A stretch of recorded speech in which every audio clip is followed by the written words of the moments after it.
Welcome to the Freaky Film Club. It has been quite some time. I am your freaky host, Jeremy Jordan, and I am joined with some old friends and a new friend. I'm joined with the film club and our new friend, Josh. Hello. Hey, how's it going, guys? Doing Very pretty well. good. Excited to be here once again. Me Yeah. too. This movie rules.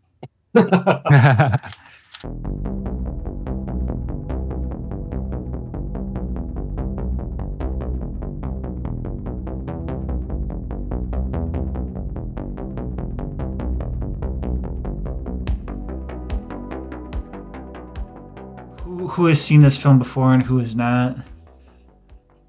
Before we announce what film it is. I have never seen it until this first time. So I saw this movie probably right around when it came out on home video because I don't know how I became aware of it, but maybe like through my sister or Chris or somebody. And I just remember watching it and being like, "Holy cow! Like how clever! Like what a cool concept!" And I actually have the DVD with like the special like flap on the front where it's his mask and you can open the flap up. It's very proud of that. that is something to be proud of.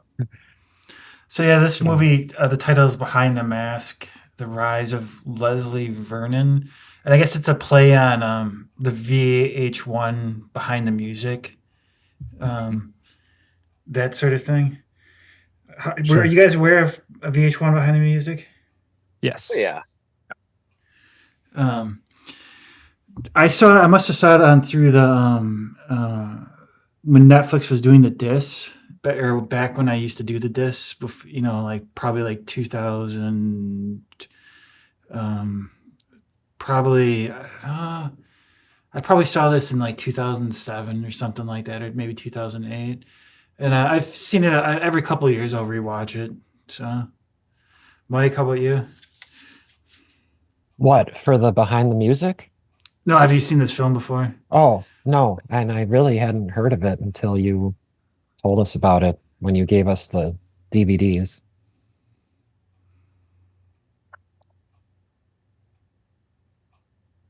All right. Well, let's dive in, I guess. Or did Josh talk about his first time viewing experience? Did you want to talk about yours? Sure. Yeah, I probably saw it either the year it came out or the year after on home video. But I saw it right around that time. So 2006. Yeah, that would have been around when I first caught it. So Right on. Cool. Do you guys know if this film, like how well it did when it first came out? I do. I had a box office of $69,136. So it did not do well. Sure. But it did well in the eyes of the viewers. Yeah, it's Mike and I were talking about this last night. Like it's since sort of become a cult classic for sure. yeah, in a year too where we were inundated with remakes and sequels. I mean, the aughts, specifically the early aughts, were, that's sort of when Texas Chainsaw came out. The remake of that was, Sure. I think, 2003, and then Amityville probably the same year, maybe a year after, and then. So I actually wrote down all the movie, like a bunch of the big releases that came out in 2006. Oh, nice. So we got when a Stranger Calls came out. So the remake of that with, I think it was Selma Blair was in that. Then The Hills Have Eyes, Texas Chainsaw: The Beginning came out that year. Saw 3, Black Xmas, The Wicker Man, The Omen, I'll Always Know What You Did Last Summer. Yeah, The Grudge 2. Wow. Just a bunch Wow. of remakes and sequels, and this was just like a breath of fresh air for me personally, because Sure. we were kind of getting sequel and remake fatigue already at that point in 2006. Now we're stuck in it. I know. That's all that's out now. So this film was directed by a gentleman named Scott Glosserman, who really didn't go on to like do Upstairs. Yeah. much Yeah. else. Like Go he away, please. Brief intermission. yeah, we'll put like some those color bars up real quick. Right? Someone broke into Josh's man. Yeah, sorry cave. about that, guys. It's all good. Yeah, this film was directed by a gentleman named Scott Glosserman, who, like, as I was saying, didn't really go on to do much. I saw like a No. made-for-TV film on there on his resume for like MTV, like a horror film, and that was about it. I was kind of surprised that the main guy really didn't have many credits after this, because I thought he was good. Very Like, charismatic. Yeah. The guy who played Leslie. Yeah, Yeah. I thought he worked really well in the film. Nathan Basil. yeah. I was telling Jeremy before we started recording that if you actually listen to it's the cast and crew commentary audio track.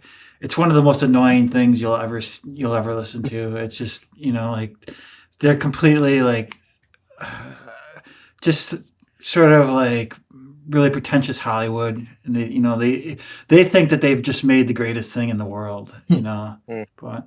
And it was cool, but did any of them really go on and do anything else beyond? Right. Right. Just Which think is that unfortunate. there's probably a pretty Right. good chance one of them is going to be seeing this at one point.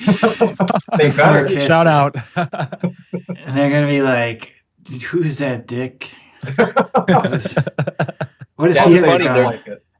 There's even a line in the movie where Scott Wilson, who's amazing in this movie, Oh, the guy yeah. from many things plus The Walking Dead, Right. R.I.P. There's a line that he has that he's talking about hacks and people that aren't good serial killers or mass murderers, and he says hacks, one-hit wonders, making a bloody mess of things. And unfortunately, that's what happened to Scott Glosserman. Like, he was kind of a one-hit wonder, Sure. Right. Yeah. as were many of these people. Yeah. Right.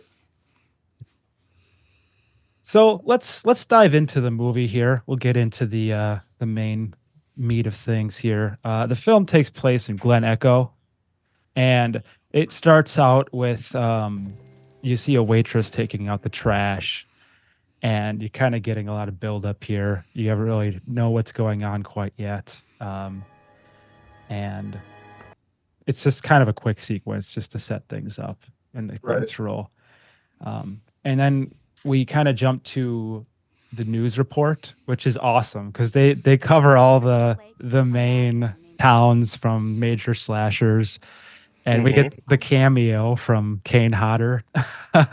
Yeah, a lot of California actual locations of movies like Elm Street and Halloween. Yeah, it's cool that they took the time to do that.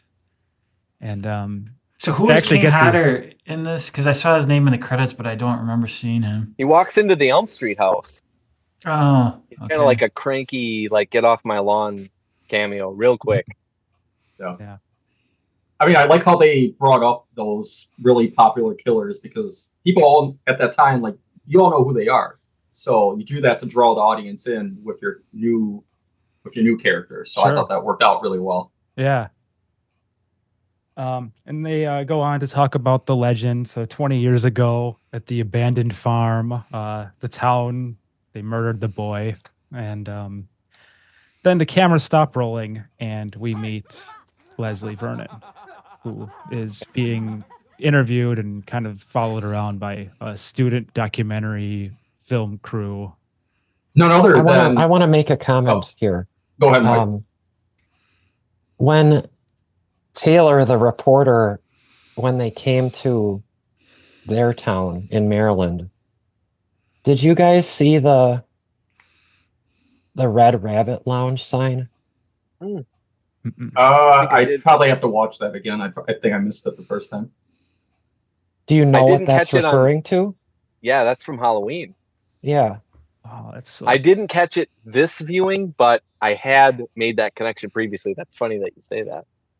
Yeah, and that was in the Maryland town, right? when she was I think so. Yeah, back it's on to her a book of matches, right? In in Halloween. in Halloween, yeah. And then she's walking down some town street in her town, and I guess there's a place called the Red Rabbit Lounge. It was the same like logo as the matchbook. Yep. So Yep. that was a Halloween reference. That's cool. Yeah. Did anybody else jump or like have to look up on their phones like when they saw the reporter, Angela? Because I'm like, I kept staring like whenever she showed up, I'm like, she looks familiar, and I'm like, Kevin McAllister's sister. Oh, that's who From it Home was? Alone. Yeah, from Home Alone. So I'm like, she looks so familiar. And then I had to look it up. I'm like, that was her. So I thought that was kind of cool because I never really saw her in anything else. So Sure, yeah, that's me. She was the waitress. no, she was the reporter. She's Taylor. Oh, Yeah. Really? really? Yeah. Oh yeah, les compétents. Yeah. Exactly. Exactly. You're what the French call. Yeah. Yeah. Yep. I just made the connection. Holy shit. Mhm. Yep, that's awesome. She looked from him like, I know I've seen her somewhere. And then Home Alone. Yeah. That's cool. Kevin, you're such a disease. That's awesome. So then we get kind of a tour of the house. Leslie starts to kind of show them around. We see the books. He does the magic trick. It's just, you get the idea that he's like just this guy, He's just a guy. Right. It's very cool that they introduce things like magic and, deprivation tanks and things like that to try to explain away how horror works, how horror movies work. It's all, there's a scientific explanation for everything, which is kind of cool. Yeah. And we need to go back a little bit. Okay. There needs to be. This is going to happen a lot. I took brief notes this time, Mike. I'm sorry. Usually from me when we go back. We're so excited about this film. We're just jumping all over. I wanted to comment, and there needs to be coverage here about how Leslie made a comment how it sounded like he wants his turtles to die. Did you get that? I can't comment? kill these guys or whatever. Yeah, they won't like die. They won't because he didn't feed them for a few days, and he's like they won't die, and I was like, what's that about?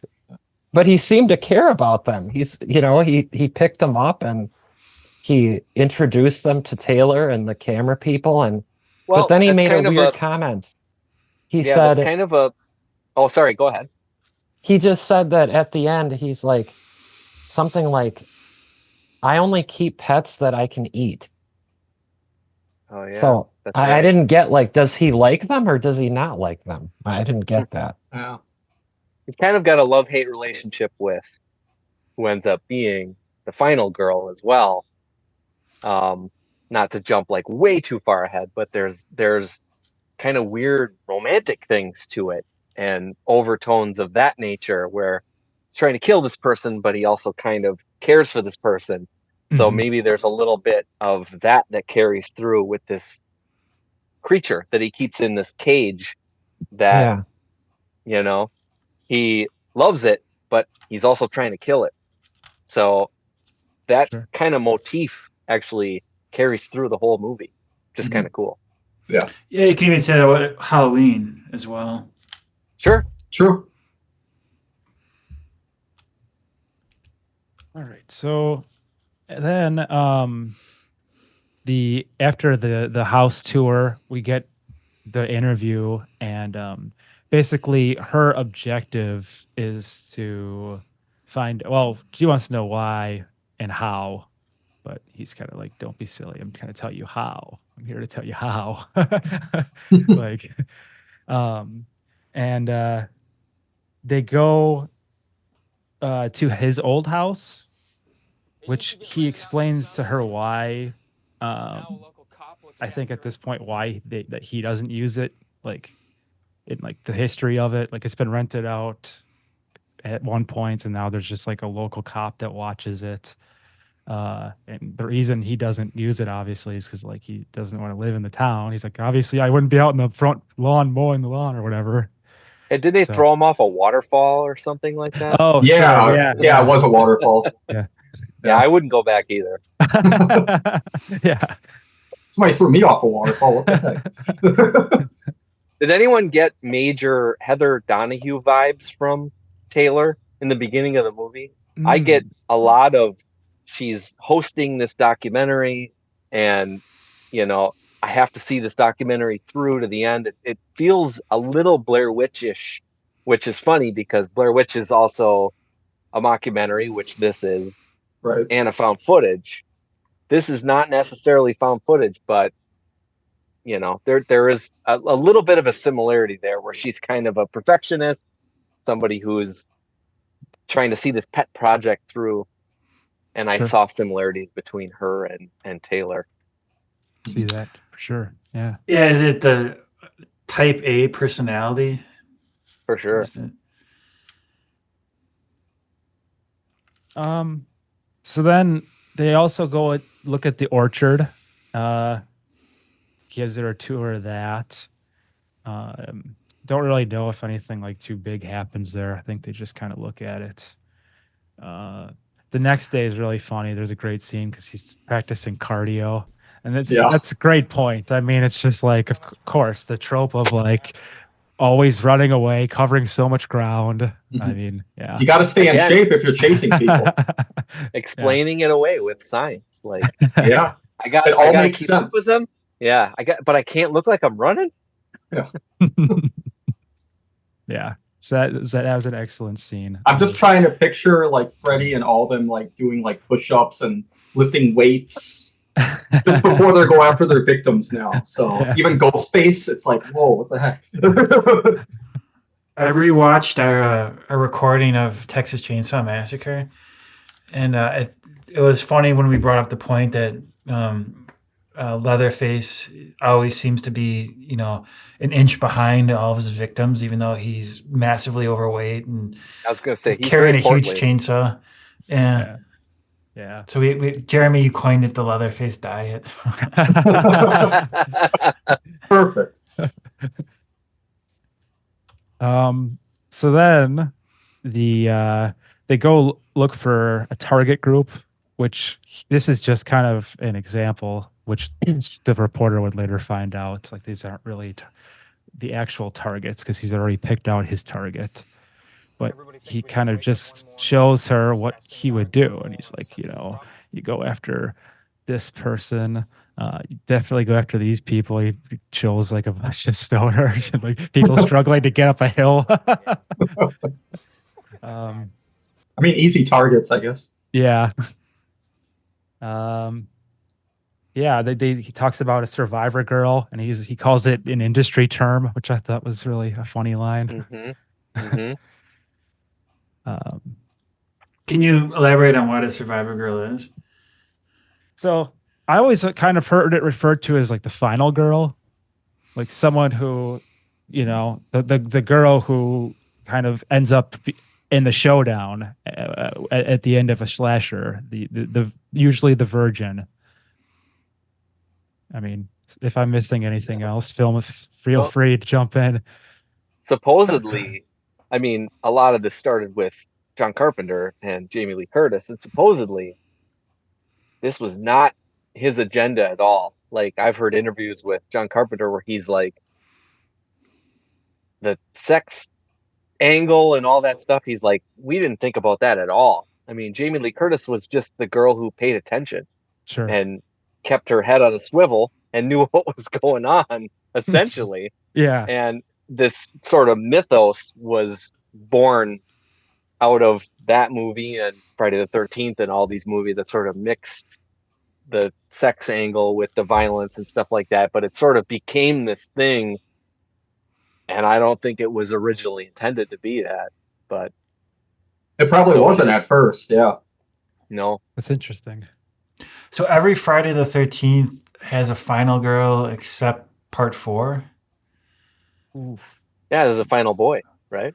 Yeah. Tommy Jarvis. Corey Feldman. what about the fake Jason one? The fake Jason. That's the other one. Was there a final girl in that? That one kind of still played out like a normal Jason movie, so I guess there probably was. There probably was. Yeah.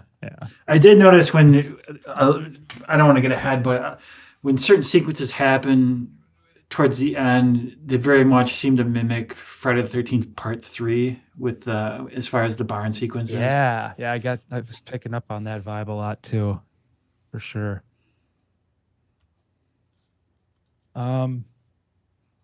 Let's see here. Just gotta go through my shitty handwriting.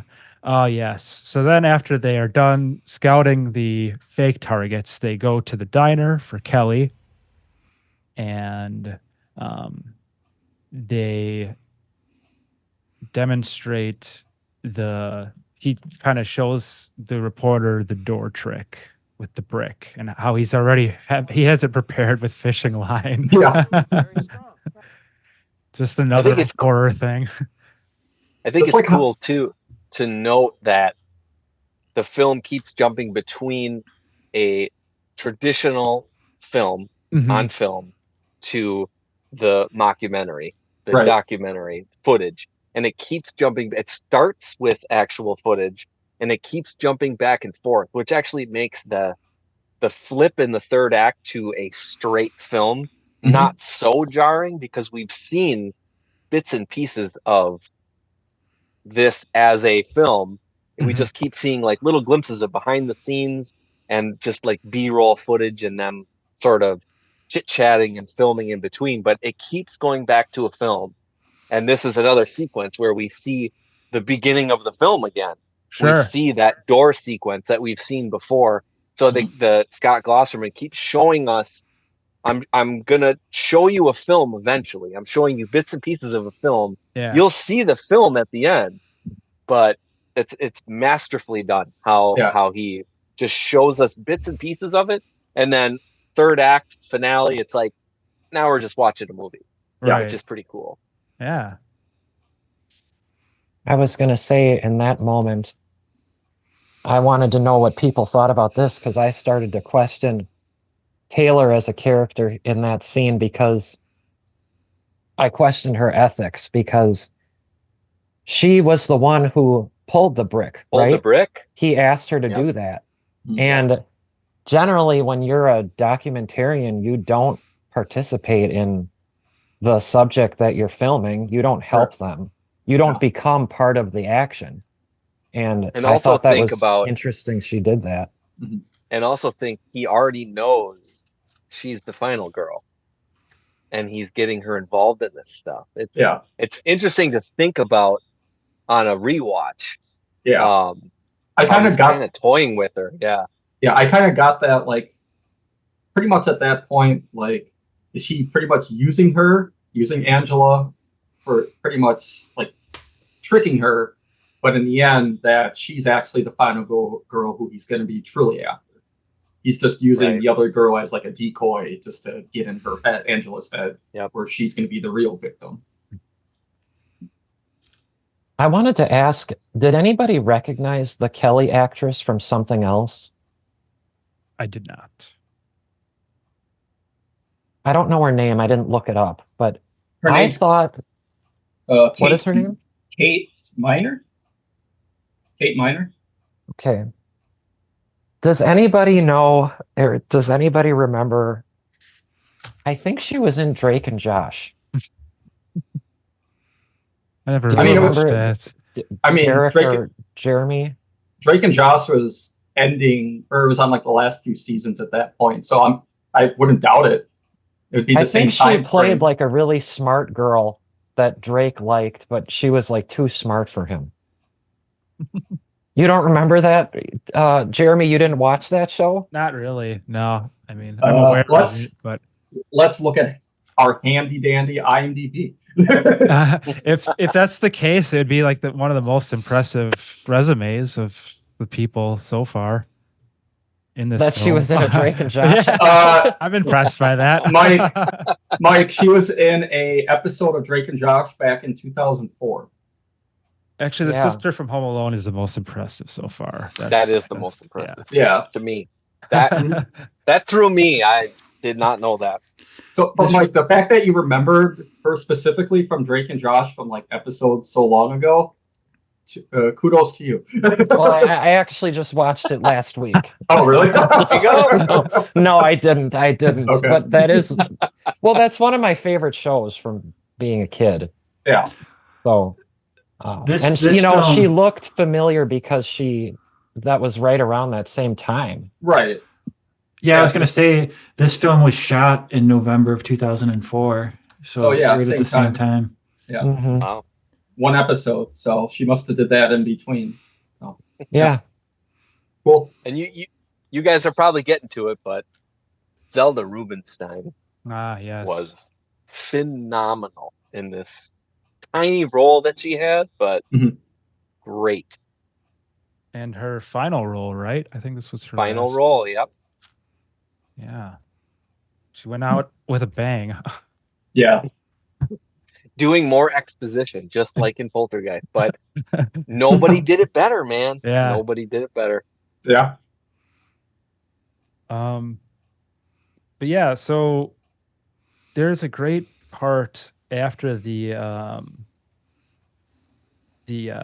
door where they visit the friends, and you kind of mentioned it a little bit. He was talking about the hacks. Yep. He goes to visit. It's Eugene and Jamie, I think their names are. Yep. And so they talk to them for a little while, and Eugene. Well, they have to get Eugene out of the hyperbaric chamber first. That's right. And 3 days or something like that. Something crazy. Yeah. So yeah, they go get him. They go back to the house, and he's kind of like the mentor to Leslie. He's had a history of doing this himself. He talks about like the glory days, and how it With used Mike. to be. Yeah. Yeah. And Fred. Yeah. Yeah, that's some good stuff right there. And he starts to angrily chop the carrot. It just turns it to like pulp. Some great, Right? Some great, good old Scott Wilson. ADR. Yep. So I actually read that Scott Wilson, at some point in the script process, they're basing his Eugene character off of Billy Lenz from Black Christmas. Really? I read that too, but they kind of abandoned it. I read that too. Huh. That it was something they'd originally planned, but it was kind of under the radar and people weren't catching it, so they didn't play it up. But that's really cool. And that's one of the reasons he says sort of like, I wasn't one of the big ones, but I was sort of at the beginning. Mm-hmm. Pretty messed up too that his wife was one of his potential victims. Yeah. Yeah. He's like, you caught me, or I caught you, or something like that. Fantastic. And she's all cool with it now. So She's super like excited about it, actually. right, yeah. I'm actually jealous of them. I'm really jealous of their chemistry. But yeah, there's also, before they leave the house, he throws in the whole like red herring thing too. He's like, what are you gonna do for your red herring? And that does take us to, that sets up for the library. And that they talk about the Ahab. They talk about yeah. they talk about Robert at that point. That's right. Which, yeah. Honestly, let's all be real here. That's who got me to see this movie, was that Robert Englund's name was on this. Like, Sure. I was a die-hard, ride or die Robert Englund fan, and that's what brought me to this. And Nice. man, I'm glad it did. Yeah. Playing his Donald Pleasance. Yes. Donald Pleasance. Yeah. When I saw Scott Wilson in the intro, like the credits at the front, I'm like, oh hell yeah, because I'm just a big Walking Dead guy. So Yeah. I'm staying for this. Hell yeah. How do you think that they were able to pull off getting the original Freddy Krueger to be in this, being that it was such a low budget film? I would imagine it's just the complexity of the script. I mean, Yeah. somehow it got across his table and he read it and he realized how smart it was. Got to be something like that. But I mean, a lot of Robert Englund's like latter career is very hit or miss. And this is one that's like a crown in his latter career, a jewel in his crown, I should say. There's not a ton that, Stranger Things, he was in that. He's been in a handful of things, but man, this is one of the best things he's done post Freddy, in my opinion. It's definitely in the top couple. Sure. Yeah. Yeah. Yeah. So we are. Oh, so there's or the library, as you said. We get the scene with the librarian Zelda, and the introduction to what is his actual name in this, Dr. Halloran. Halloran. Halloran. Yes. So we get our introduction to him. There's also Well, I have a question here. Just a Yes. moment. Mhm. This whole scene in the library was the red herring plant, which the red herring was the article, right? Yeah, with the CGI fake uncle. Cousin, or yeah, Okay. uncle. What I didn't get is what prompted Kelly to get up and find the article on the cabinet or whatever it was. I think they left an actual article on the table or something like that. He was like, I'm going to leave something on the table that she's going to see, and that's going to lead them to the microfiche, which is what they end up doing. Like, she sees something, she talks to the librarian, and then they go actually do research. But there was like an So- article that was left, that he left. On He the actually table that jumped- she was sitting at already? Yes. Yeah. Okay. Yeah. Okay. Yeah. And Okay, which leads us. Oh, go Sorry, ahead. I was just No, going go to say, which leads us to the line of the movie, which is the only thing I think about when I think about this movie, which is where he goes, "Paradise Lost, found it," which is the best line in the movie. Yeah. Do you Good think that stuff. was improvised? I hope so. It almost seemed like But I it don't know. was. Sometimes Oh, the it's best fantastic. improvised, sometimes the most improvised lines are the ones that people remember the most. That's Yeah. when I fell in love with that actor, and I was like, "Damn, this guy should be in 20 movies." Yeah, it's so 'Cause I wrote bizarre that that he never down. went on to do anything else. I know. I wrote that line down and I was like, because that struck me too. And I was like, that seemed almost like it just kind of came out of Mhm. his head in that moment. Could have been the delivery. Mhm. Maybe he's a hell of an actor.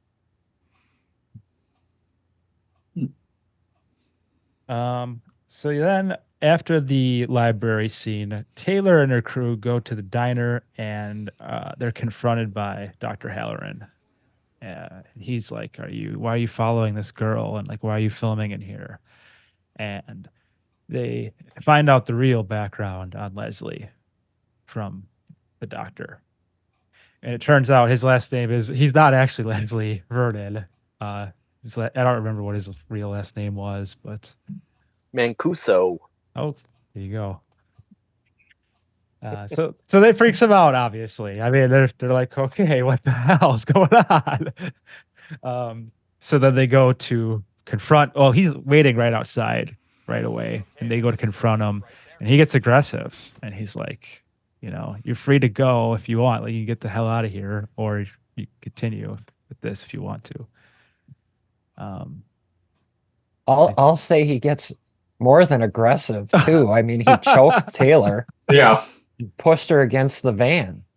Yeah, And that was when I That's started pretty questioning her aggressive. even more. Yeah. Because Well, that I said- sequence happens after she goes to the diner to talk to her, because he sets up the guidelines and he says, "Don't interfere," and she goes, and after this whole library sequence, Mhm. that's when Taylor goes to the diner and tries to talk to her and warn her. That's when he slams her up against. right.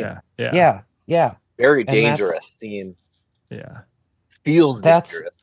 That's Yeah. my point, is that I'm really like thinking, why doesn't Taylor get that she's just as at risk as everybody else here? I mean, following around this killer, And Yeah. and when he got violent with her, that'd be when I'm like, I'm not just a bystander in this. Right. Here's a question. Push and pull of the final girl and the killer. Yeah. Here's a question for you guys. Do you think that Leslie knew that Angela was going to come back and try to stop him the whole time? That was kind of like in his train of thought, like, oh, she's not actually going to leave and let me do this now that she knows what I'm doing. I think yes. I kind of think so. I don't really have much to base that on other than my feelings. Yeah. It does kind of feel like it's all by design.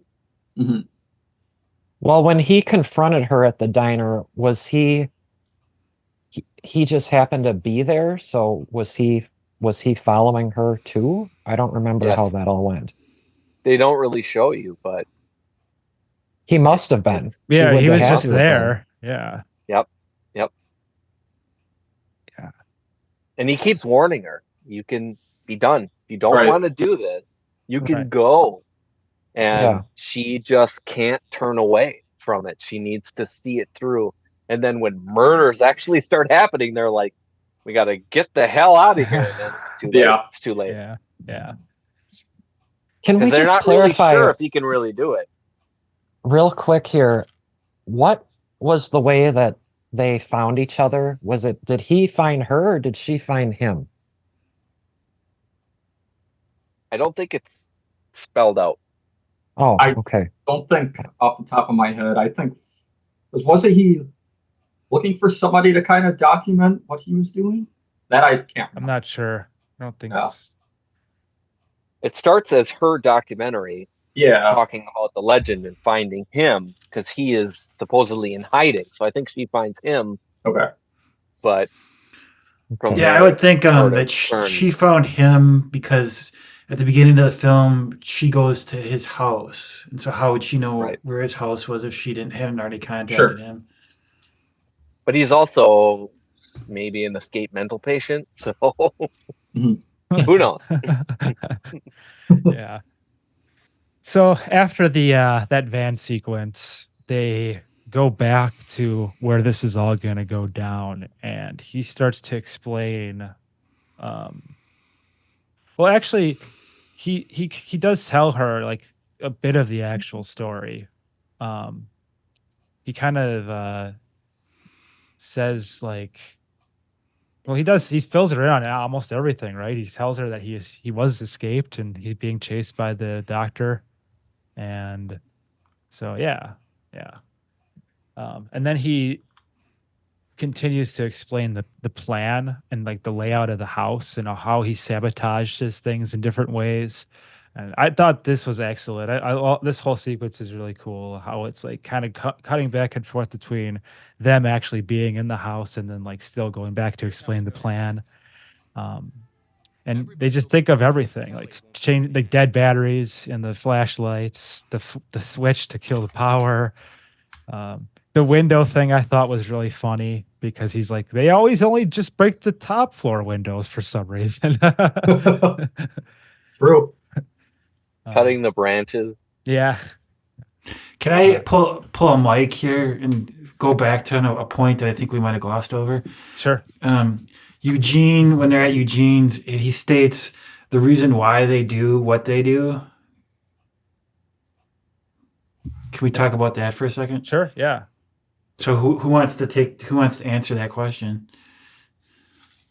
So it was about good and evil, right? It was like they needed, like, good needs a counter. They need a counterbalance to good. And like they feel like it's almost like it's like it's necessary. I don't know. Yeah, like without them, that there wouldn't be good in the world. He kind of states that. Yeah. Right? Am I stating that correctly? I have that somewhere. Yeah, I think that's how it was said. And Taylor's asking that question, right?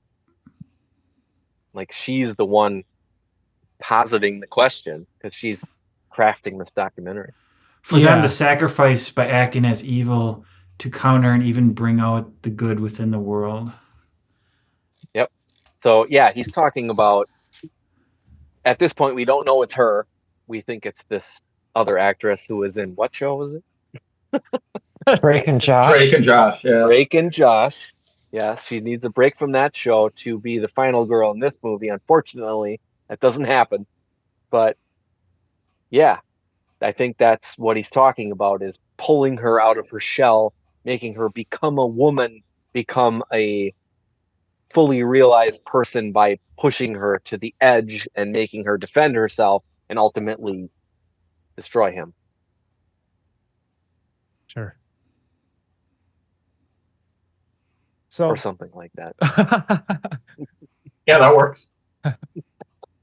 I dig it. With an apple press. Yes. Yes. Exactly.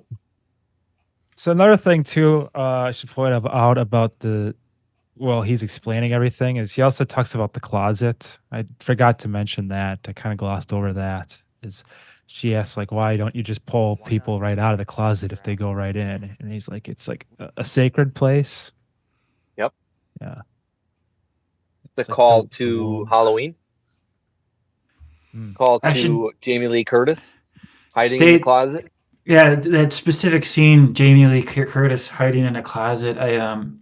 I had a summer film class a couple of years ago, and I showed that clip of Jamie Lee in the closet, and then And they got that damn camera in that closet, Mhm. Yeah. down in her POV, looking up at, Michael Myers is trying awesome. to stab his way through. And then I had a student, I think she was a homeschooled student. She came up to me after class and she said, you have to warn me before you show stuff like that. And she said, I was so afraid when I watched that, I was frozen. That's how afraid she was of that scene. Very claustrophobic, and Yeah. But I think that's there's been a zillion copies of that, but I think that's what we're talking about. I don't think that didn't happen in Texas Chainsaw. That didn't happen in Psycho. There was no closet scene like that.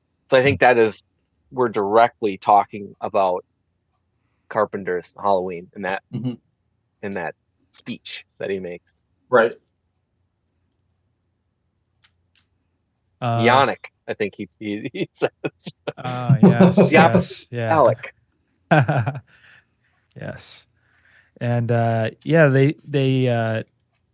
also talk about empowering through grabbing the weapon. Yep. Yeah.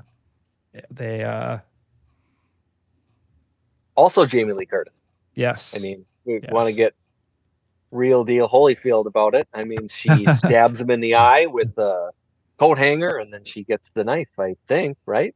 Yeah, she grabs the knife after he drops it when he's stabbed.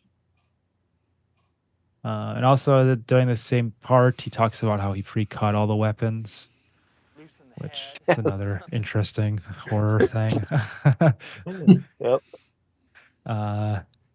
Then he lets Taylor take a shot at it. He's like, what do you think happens next, as they're going through the barn? And she does a pretty good job of explaining what she thinks is going to be the next sequence. But he's like, oh, but don't forget the Ahab. At some point, Dr. Halloran's going to show up, and it's going to be a little bit more going on. And I'm probably glossing over some of the sequence that he's explaining, but it kind of does sort of happen again in a way, like once they do show back up. So,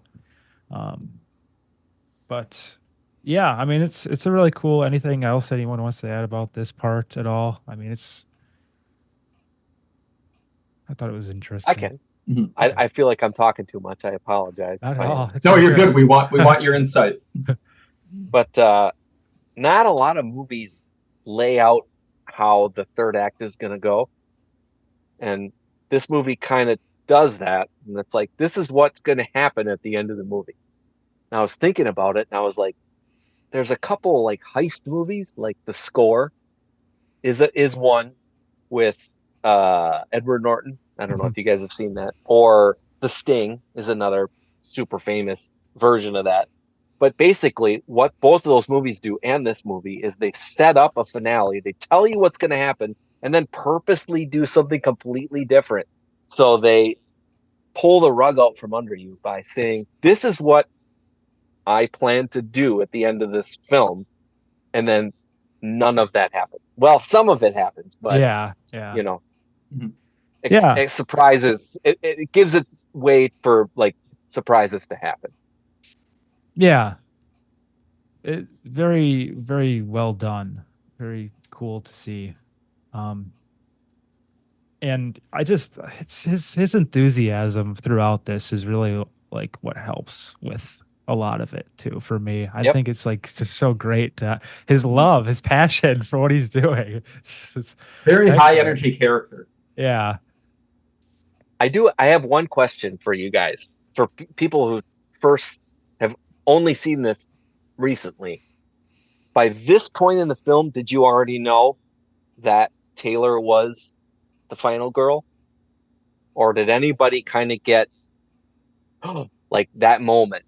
Because that's my one gripe in this movie. If I have one, I love this movie to death. I think the script is awesome, but I do think the audience gets ahead of the film in terms of her as a character. I think we learn and realize that she is the ultimate target before the movie goes, she's the person he's trying to kill. Did anybody at this point in the movie go, oh, it's her?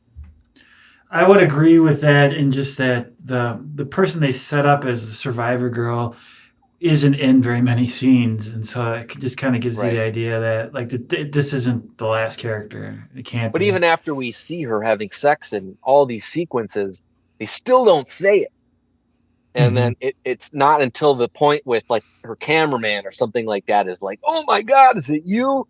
And we're like 15 to 20 minutes late on that portion of it. That's my one little gripe, Scott Glosserman, is in that scene where we see her having sex, they should have all put it together. Yes. We should all know that let's all get together and regroup, figure this out, because you're the target. That's my only concern, I guess, with that final act. Yeah, I would agree. I think that would have been a better script that way. I mean, I would say I didn't think that like right away until not till like after the movie, but pretty close to that before she ran in there to try to stop him. I'm just like, maybe they're just going to get involved at some point, but no, like you said, no, she's actually the final girl at that point. But I didn't think it like instantly. It took me just a little bit. I definitely thought it was a possibility. I don't want to say I knew, but I did suspect it when, as I've brought up, how she got more involved in this.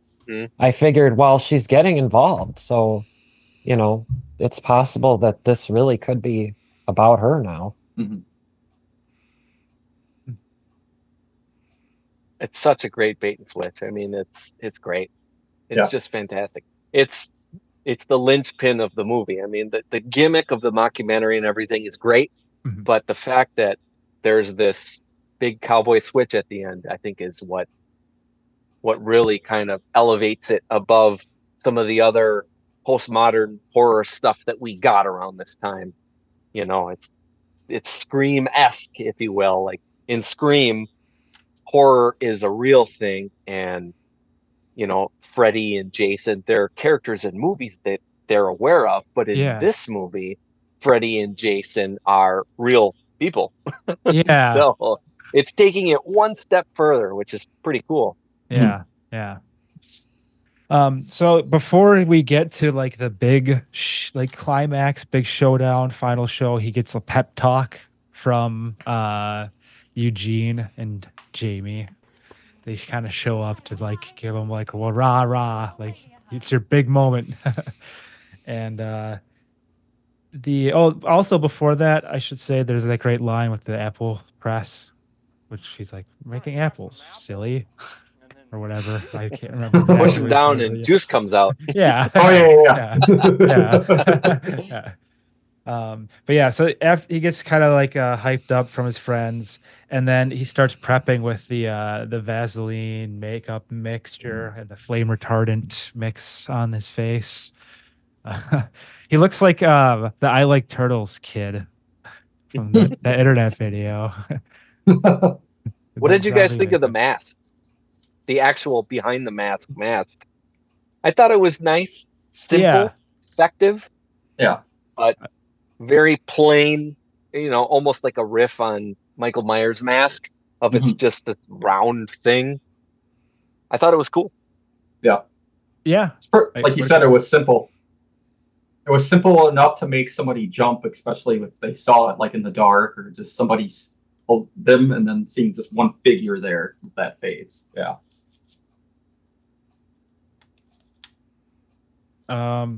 So there's also that little scene too where they have kind of there's like a moment on top of the barn where he like starts to cry because he's just so happy, and like she really doesn't quite know what to do, and she ends up just grabbing his hand and like I mean, that's like a legit moment. I think she actually was trying to like feel things for that dude.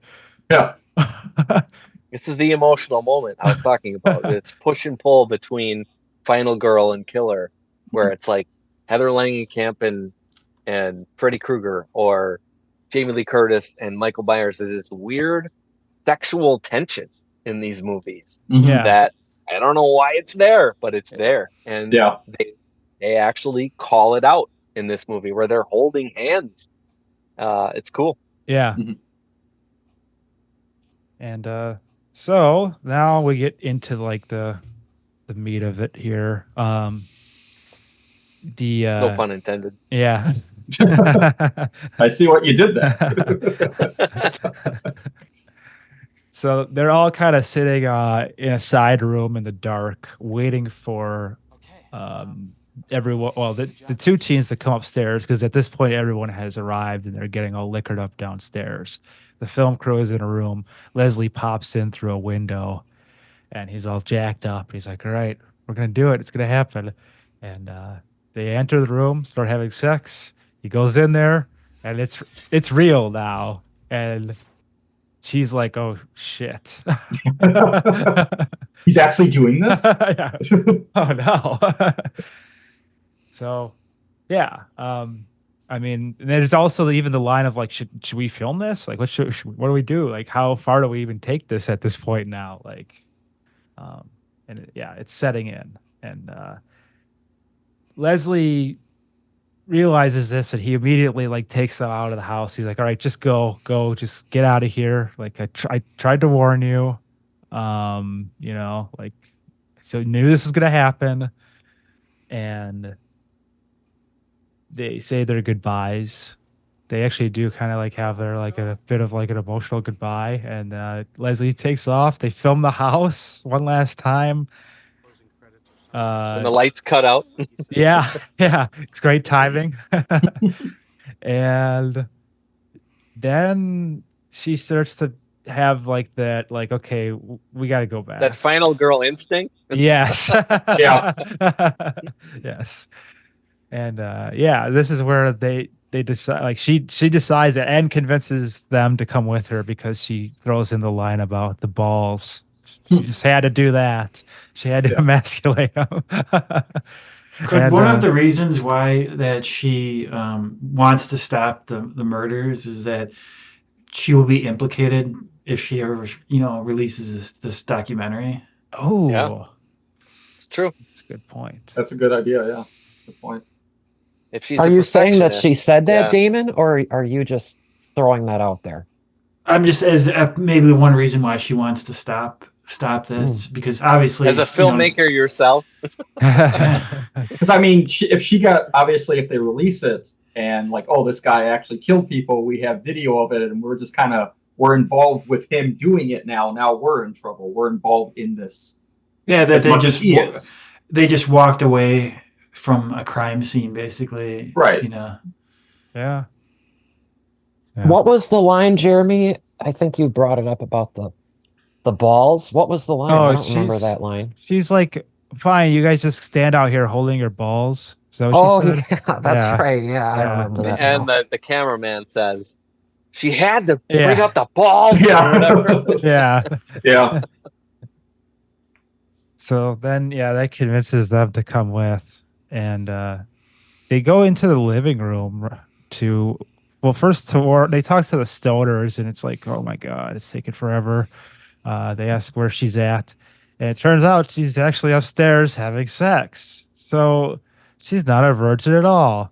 And as you were saying, this is the moment they should have realized, or they should have revealed to us. And yeah.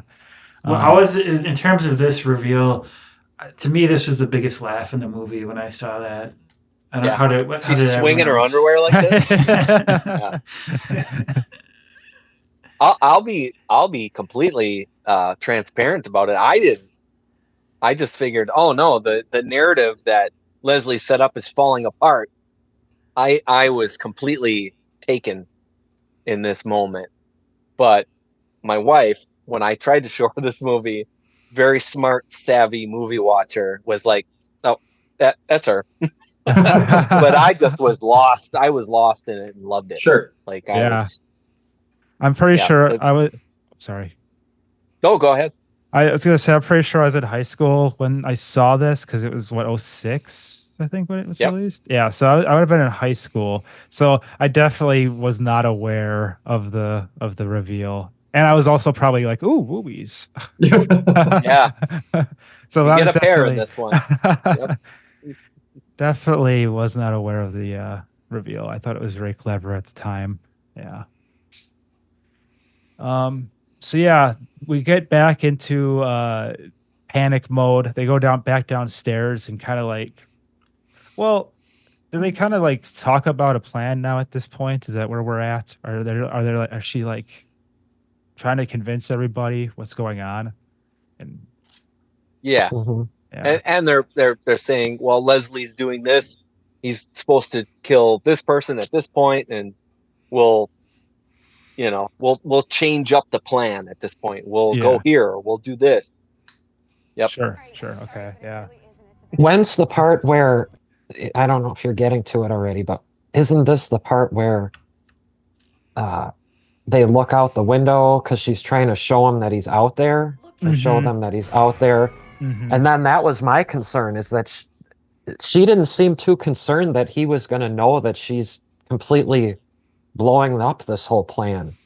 That would have been my big concern. If I'm going in there and I know that I'm not supposed to be there, I'm ruining this plan. She didn't seem too concerned about concealing herself. Yeah. That final girl instinct. Yeah. Yeah. Oh yeah, so the next people that get killed are the two stoners that they go into the shed. Mhm.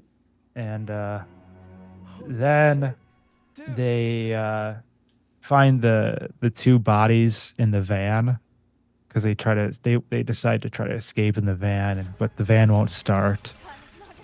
So then everyone starts to run.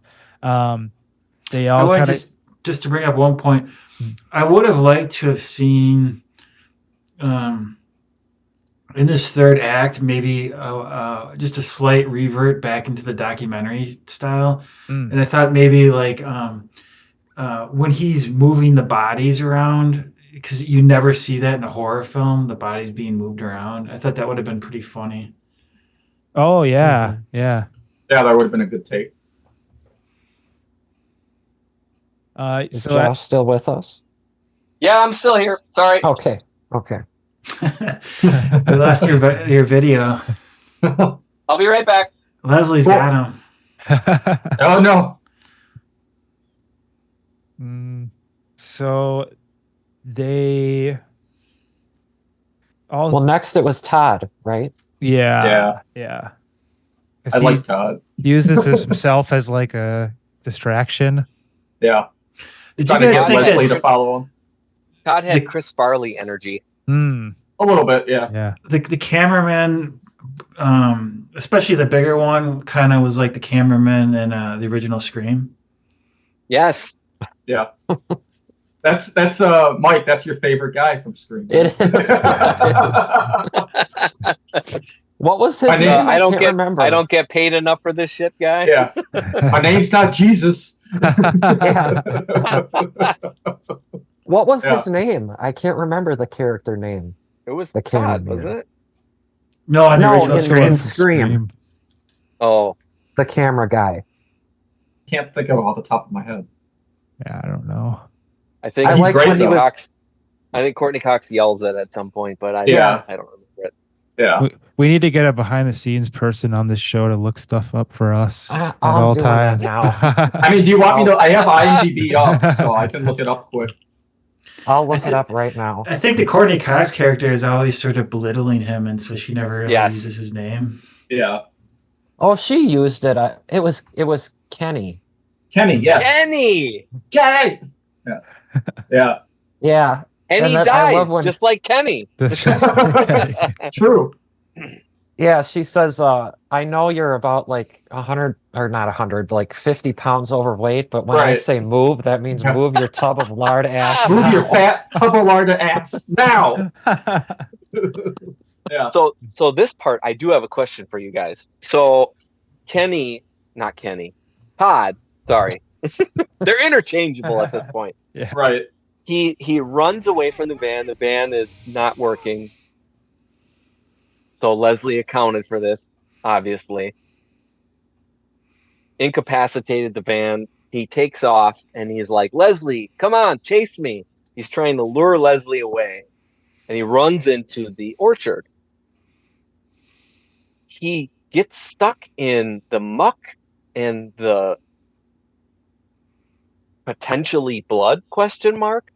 Because there's the whole legend of the murders and everything from the beginning of the film where they talk about how people get stuck and you can see the blood well up out of the ground and all this. Is there actually some truth to this legend? What the hell happens to Todd? Why does he get stuck in some crazy nonsense and ends up falling over and getting his neck snapped? Like that part of it actually kind of was like, whoa, maybe Leslie's not, a constant vacuum cleaner salesman. Maybe there's actually a little truth to what he says. Sure. That's interesting. I never actually Just a considered second. Did I miss that? That's what he is? He sells vacuum cleaners? No, I was just meaning he's a con artist. He's he's somebody who's I took he's that literally. constantly he's constantly putting on an act of Got it. who he is, Got what it. he's doing. I So took that vacuum scene. cleaners for a living. Yeah, well, I thought I'd never heard that phrase before. Sorry. I took that scene as like, because when he fell down, didn't he fall down because he looked back? And that was one of the rules that you're not supposed to do. Yes. If there's a weird Foley business going on where he's actually like he's Sure. stuck in something.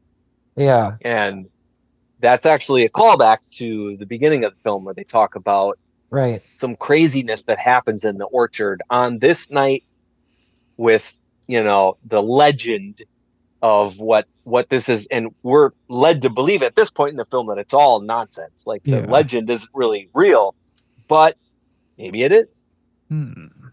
Yeah. That was the harvest moon, right? Right. Yeah. I I just took it as he just got stuck in the mud. I didn't. It could, Take and it it could as- be. Could yeah. very well be. I'd like to go back and I'm gonna go listen to that now again. It's very thank you. it's very interesting after watching the beginning of the film and hearing what happens on this night and then what happens to Todd it's pretty cool actually when you Speaking marry of the which, two together. Yeah. there was a early media pod smash where Jeremy, you started to get your feet stuck in a graveyard. That is true. I You would thought not a supernatural event was happening. That's right. Robert and Nicholas were not having any of that. They're like, you're lying. I'm like, no, you don't understand. Do you think something was Chill. happening though? Not really. I mean, at the time, I probably did because I was like definitely more into it. But I think now I'm just like, it was probably just like, I don't know. The ground was probably just like weird. You might have to insert that into this podcast so everybody can see what you're talking about. I'll do that. It was a very old episode. It was like, And why were you there? What were you doing? we were looking for ghosts. Found one. Yeah, exactly. I think Robert and me were just really bored one night, and we were like, it was one of those, you know, like those like Wisconsin haunt sites. They list like all these supposed places. I think that was one of them, and they're like, if you listen closely, you can hear the bells. And we're like, all right, let's go to that one. So we just went, and like obviously, Robert didn't experience anything, and I thought that my feet were sinking, but I think I played it up on the podcast just to to troll those guys. Did you guys like the orchard setting? I thought it was pretty cool. Like, there's not a lot of movies that have that sort of autumny. It's perfect for Halloween. Like, why hasn't this been done? You know, it's eerie, it's foggy, it's cool. It kind of reminded me of, I don't know if you guys have seen In Dreams. It's kind of an older 90s jam with Robert Downey Jr., but there's a climax in that movie in an apple orchard too, and it reminded me of that. But just a great, you know, if you can't do the fall of Halloween, which is like, just feels like fall in that movie, this is a great second option. Yeah. Yeah, they did. I did think that they did a good job with like the mise en scène of the, the season, and I wanted to just to compare and contrast that with the original Halloween. Coming back to that one again, I remember seeing that, and it's obviously filmed it in the summer because the leaves are green on the trees, and it's just like, well, you could have filmed this in the fall. They put leaves, like they had them falling in the streets as like they were filming the scene, so they had like leaves fall down to make it look like it was fall, but yeah, obviously it wasn't. Yeah, it was filmed in California in the summer, right? So those leaves were in garbage bags, and they threw them, and then after the scene was done, they picked them all back up and put them back in the garbage bag and do it all over again. It's so funny.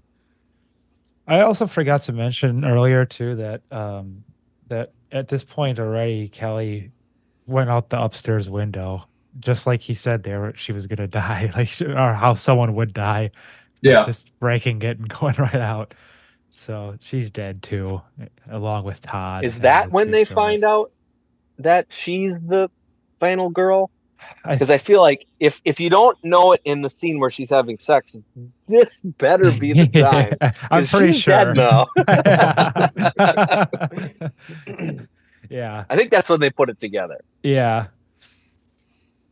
Yeah. So then also to get back into it. Well, they really put it together when they get in the barn again. Yeah. Because that's when that other girl, she's like, she says, what's going to happen to me? Because she knows that she's not the final girl. The final girl. Yep. Yeah. So that's when they really realized it, was when they were upstairs in the barn. Yeah, because they were discussing together. Oh, yeah. And she was in the back corner realizing it. Yeah. What a cool postmodern thing. I mean, a conversation like that didn't happen in Scream. And it's just very cool that the characters are going, what's going to happen to me? What's going to happen to you? Like, we're in this. Yeah. You know, the scenarios of horror films are real. Am I going to die? Are you going to live? Who's going to save us? Like, it's cool. Yeah. They kind of have that with the Randy speech in Scream, but this movie kind of takes it to a different level. Like, it wasn't until place. Yeah, it wasn't until the Scream sequels where that really kicked in. Yeah, for sure. Mm-hmm. Very cool, though. You know what else kind of does this? You guys ever seen Tucker and Dale vs. Evil? Yeah, I was going to mention that, actually. Yeah. That movie. They kind of do. Good horror comedy. Yep. Yeah. It's good. You guys ever seen it? I had not, no. No. Yeah, of course. We should do that. Of course. You guys should do it. Add it to the list. I was going to say, like, this this movie, 2006, I listed all those remakes and sequels. I was kind of burned out. I was going to other genres, watching other films, watching more classic films. I was kind of burned out on horror. Mhm. This movie, Tucker and Dale, House of the Devil, Lake Mungo. Shoot, I wrote down a couple, but there's a few from this time period. Was House of the That, Devil? Sorry. Pontypool was another one. I don't know if you guys have seen that one, but Pineapple they're all is cool. around Yeah. 2006, 2009. That time frame where I kind of got pulled back into horror, and I was like, man, they're doing some cool postmodern heady concepts that aren't just creative kills and finding out ways to kill people, but actually have a compelling script, cool performances and stuff like that. This is one of the movies that got me back into horror at that time. Right on. So just to kind of wrap this thing up, they run into him again in the barn. Dr. Halloran shows up, immediately gets whacked. Oops. Poor Robert. Yeah. The two remaining teens are killed as they head up there, and he's up there. Yeah, this is the homage to Friday 13th Part 3. Oh Yeah. yeah. So he gets hung with the rope. And That whole thing happened so fast. What happened to that girl, the blonde girl? How did she die? Kind of gets yanked up the steps, and that's it. I It's don't pretty know. quick. It's They don't pretty really quick. show Yeah. us. Yeah. There's like overcranked film, like she gets yanked up really fast. Yeah. See ya. Oh, she's gone. Okay. She was, She was that important. climbing Get rid of down her. the ladder. She She's was climbing going up down the ladder Up. to get away. Oh. Ah. Yeah. Okay. And he was up there. Okay. Okay. Yeah. And that's where he got the guy too, and then he wrapped his neck around, Yeah. pushed him off. Okay. Okay. So then Taylor and his name was Doug, I think. They try to run. Taylor grabs an axe. Well, first of all, he really makes quick work of that one dude. Really just pushes him out of the way. He's like, "You're gonna have to go through me." And it's like, all right. Doesn't Leslie say earlier in the movie that the female killer has to have like a penis-shaped weapon? Yeah, she always reaches Something like for that. something phallic. Yeah. Yeah. So, she grabs the axe and gets ready for the showdown. They go through she goes through the that gate, which was pointed out earlier. Kind of there's a little bit of build up here. They do eventually run into each other. She manages to hit him. It's not enough. She looks over and the body's gone. So then that leads them into, I mean, I know I'm probably going really quick here, but I mean, just watch the movie, everybody. This is an awesome movie. You're giving a reason for people to watch. Yeah, exactly. It's definitely worth Yeah. it. So And if you've made it this far to the Freaky Film Club, I'm assuming you've just watched it. You're just enjoying a nice discussion with us. But anyways, they finally make Well, and it I'll into just throw in there that you're saying you're going over it really quick. Yes, Well, that whole part went by really quick. it really did. Like, yeah. the last teen couple, the blonde girl and her boyfriend, and then Doug, and then the doctor, they were all attacked or killed like within 30 seconds of each other. That was really quick, all of that. Yeah. So yeah, finally they end up back in the shed with the apple press, and they have a bit of a struggle, and she manages to get him into it. Actually, she shoves his head right into the press and starts pressing down. Yeah. And before he dies, or not dies, actually, sorry, I don't want to say that. But before she puts the final press into him, he gets the mask taken off, and he says, "I knew it was you," or something. Is that what he says? I That always I knew can't it was recall. something to the effect Damon, of do like you remember? Oh, I watched this about 10 days ago. Well, number one, I want to say that it's a very cool kill, and I think it would be a horrific way to die. Mhm. Just sort of watching someone screw your brain out, kind of. Right. But yeah, he says something like, "Yeah, I knew you were the one," something like Yeah. that, acknowledging that he had always picked her from the beginning. That she was always the final girl. Right. So yeah, then she gets the final twist in there, grabs a can of gasoline and just douses it all over the place, lights the place up, and runs out. And it's revealed that Dr. Halloran and Doug are actually both alive still. So that's nice. Yeah. As far as her burning up the shed, this is something that's not done in sort of the Jason movies. They just sort of leave him there with the axe in his, in the hockey helmet. Right. And then he comes back. So by her burning the shed, she's sort of like breaking the rules and making sure that he never comes back. Doesn't work though. It does not work. Because, as you'll see in the security footage, did you guys watch all that? I'm assuming you all watched it. Oh yeah. Yeah. Mike, did you see the Oh, end yeah. credits? Yeah. Yep. Oh, yeah. So yeah, he comes back. He's still alive. And that is Behind the Mask. Is that so Psycho Killer? Is that yeah. Is that like Talking Heads Oh, or yeah. who sings that? Yeah. I have a question about that scene. The guy who was in the morgue, doesn't he take off like a microphone pack and put it on the table? What does he take off of him? Oh, I didn't catch that. Yeah. So I'm wondering, like, why is he doing that? Who is this? I thought this was somebody maybe we saw before, but then I'm like, well, he didn't talk. Why do we need a microphone on him? He took something off, like, from behind his shirt. It was, like, tucked in like a microphone pack would be, and put it on the table. It's like a And then- lavalier mic.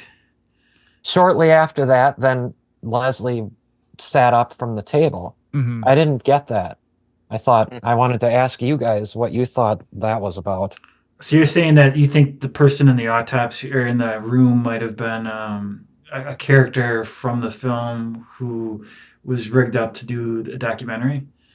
Yeah, it seemed like he was rigged up, but like I said, he never said anything, so I didn't see what the point of it was. I'd have to go back and rewatch that. Yeah, you should go back because maybe that's not what it was. That was the only explanation I could think of, is that it was a microphone pack. We should see if we could get the director on here and ask him. I'm sure he's not doing much. Oh, that'll get him on here. Yeah. That comment. I'm sorry. So let me prove you wrong. I'm doing plenty, Jeremy. Yeah. Fuck you and your stupid podcast. On that point, though, my thought in 2006/7, and now on my first thought of a rewatch was, damn, I wish there was more of these. Yeah. That was the first thing I thought, but then I thought about it more, and I was like, what would they do for a sequel? I mean, do you do the documentary again? Do you just do a straight film? Is it going to be as good? Can you do this conceit and this bait and switch again? I don't know. I don't think you can. So maybe I think the got a sequel kind of makes this a little more special. Yeah, it makes it special. It stands on its own. That type of thing. I was gonna say compare and contrast to the Blair Witch Project, which the original versus the sequel, and it's just the sequel. The glossy Hollywood sequel. Yeah. And that's probably what we would have got. We would have got a bigger budget. We would have got bigger, actors, but would it have been as clever? I don't know. No. Right. It's kind of cool that we have this little thing that existed at this time, and everybody was like, sequel, we want one. And I'm from what I read, they tried to do one, but it just never materialized. So I'm glad they actually It's what didn't it in the is. long run. I like Yeah. it standing on its own, because then other movies will try to copy it, and then, oh, this works so well, let's remake this now with new tech, and it's just not going to be as good. It's not going to be as surprising or original. So it's standing on its own is perfect. Yeah. Yep, I agree. So what about a hell yeah moment? You guys got hell yeah moments? This is, if you're unfamiliar with this is a segment we do in Freaky Film Club where we just pick out a moment that we really liked from the film. So Probably the what's that tool? It's like a post hole digger Oh, where he okay, puts Mhm. that into his torso and pulls his heart out and puts it in his hand. Oh, yeah, Uh, yeah. That was pretty great. nice. What about you guys? That and Paradise Lost. Found it. For me, it would be She Ain't No Virgin. It's a good moment. Yeah. Probably the head crushing with the apple crusher, just because that's original and you don't really see anything like that at all as a kill, or supposed kill. So, I'd second that as a hell yeah. yeah. Mine was kind of subtle. We touched on it already, but it was when I actually had to go back and make sure I heard it correctly. But it was when they added how Eugene's wife was a near victim of his. I thought that was like, Mm. because they just they very subtly threw it in. You had to really Yeah. be listening. And I Yep. was like, wait a minute, did I hear that correctly? That She's like, but I she- caught you. yeah, I think she kind of said something like, because they were talking about how you better just make sure that whoever you're running with is slower than you. And she kind of made a point like, well, good thing that was the case with me, which meant that one, that she was being chased by him at one point, and two, evidently one of her friends, I'm assuming, is dead from And he him. was trying to kill her. Yeah, right. And I'm like, that's really effed up. Yeah. Awesome moment for sure. And mine, I'm gonna cheat a little bit and name a whole sequence. I really liked the sequence where he's explaining and it's cutting back and forth between like them being there at the house and then like back with her explaining the plan. I just thought that was really unique, kind of cool. So Awesome. And as for the final rating, I'm gonna give this movie 4.5 pressed apples out of 5. Jeremy, you stole my line. Oh, sorry, Derek. That's why I had to go first. I have to steal the show. You got to steal the show. Perfect. What about you guys? What would you give it as a final rating? 4.5 virgins out of 5. I'll probably do 4.5 head crushes. Nice. I'll say 4 bricks with fishing line attached. I like that. You Yeah, guys this is caught me off definitely guard. this is definitely one I would want to rewatch like soon, because there's some stuff that I definitely missed my first time around. Josh, did you go? I didn't go, but I'd give it I'm trying to think. I'd give it 5 blank pale masks out of 5. Because Nice. this movie, for the early aughts, this movie is diamond in the rough of just a wasteland of IP nonsense and sequels, and this movie is a breath of fresh air. Shout Factory put out an awesome Blu-ray. I don't know if you guys have it or not, but there's great extra features on it and stuff, and it's like, if these guys don't do anything else, this is just an awesome little time capsule of an era when there's not that much cool stuff going on, and this is just an awesome experience. Cool. For sure. Hell yeah. I have some questions I have just kind of about the basic story that I was a little confused about. So there is a child who was abducted and then thrown down a waterfall, right? And Which then, is supposedly not Leslie. right, we're right. we're following the logic of the movie. Yeah. So, and then so Leslie is saying that he is this person, That's correct. correct? Yeah. Yep. As the Who person. has been, presumed dead this whole time. Not unlike the little kid from the mental institution in Halloween that escapes, and then Michael Myers escapes and comes back to, because it's a little boy in the beginning of Halloween, and I think Yeah. it's sort of aping on that mythology a little bit. And so then we learn, though, that that's not actually him. He's not the kid who was Supposedly. thrown down the waterfall, Correct. right? He's somebody who has this obsessive ideation of being a serial killer, and then takes on this kid as his story background. Is that correct? Yeah, that's I correct. believe so. Yep. Okay.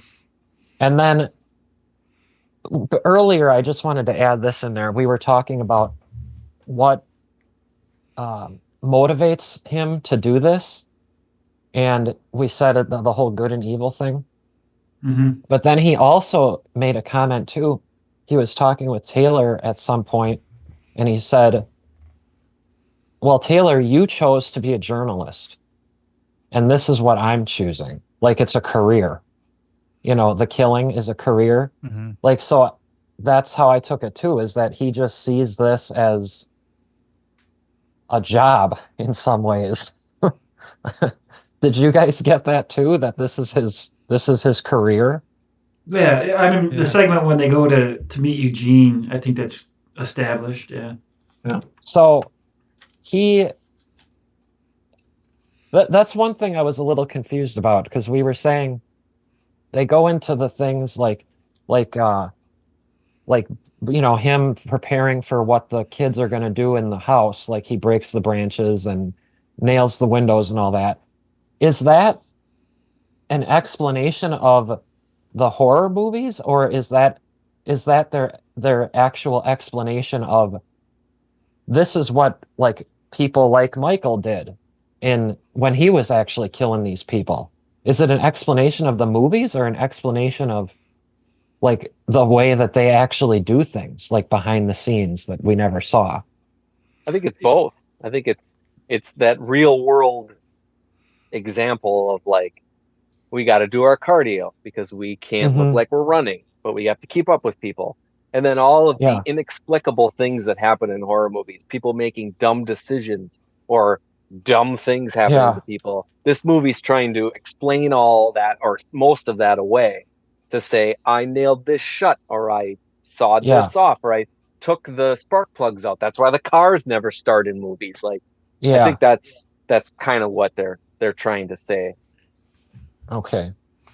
So then he is how, and we're probably going way into this more than I need to, as usual. How is it that Leslie got where he is? Like, what does he do? How did he get that house that he's living in? Is there any explanation for that? No, I don't think Okay. so. And he's not There's a- from that town, right? No, Wasn't he from Nevada? I don't. Yeah, Or at least Yeah. that's where like he Las came Vegas or something like that. Halloran, Yeah, it was Halloran treated him in Reno, Nevada. Reno. Hmm. But yeah, there's a couple little sprinkles of like the sequence I was talking about with the cameraman who ends up in the legend, stuck in the bloody muck of the orchard, from. and Leslie waking up at the end of the film, a la Michael Myers or Jason. There's a couple little things that's like, what are we watching? Are we watching a true horror movie? Or are they trying to explain this away, or are fantastical things actually happening? And you're kind of getting a little sprinkling of both, which is kind of cool. Mm-hmm. Yeah. All right. Well, At least that's my thought. I think it's a good place here to kind of wrap things up, unless anyone else has anything else to say about this film. I just want to I have say, one- go ahead. I told the other film club members that Josh may know more about horror films than even me, and I would say you proved it tonight. No, not at all. But I would like to say that I went through the archives tonight and I did find this. I don't know if you can see this, but this is a Hollywood Video application that I still have. Nice. That I think Matt gave me, or Damon gave it to me, and it is not filled out. But Damon, if I do fill this out and turn it in, can I get a job at Hollywood Video? That's my question. Yeah, for sure. If they were still open.